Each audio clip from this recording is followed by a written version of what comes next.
I dati forniti a Palazzo Balbi dalla Regione rivelano un calo delle liste d'attesa nella sanità veneta. Tra maggio 2023 e dicembre 2024 fanno segnare un forte calo dei pazienti in attesa, al 100% per quelle da erogare entro 30 giorni, che sono passate da 502 a 0. All'87% per quelle entro 30 giorni, da oltre 82.000 a 10.000.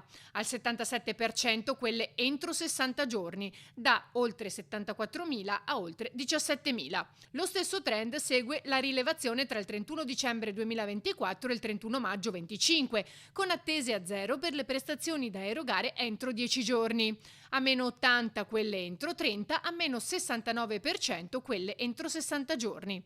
Da maggio 2023 a oggi, inoltre, la classe D è calata del 94%, passando da 82.811 attese a 2.201.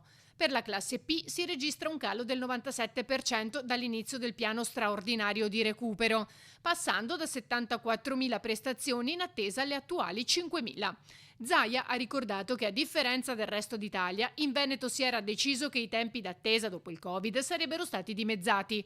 Se ci fossimo allineati ai parametri nazionali, ha dichiarato, le attese sarebbero state infinitesimali.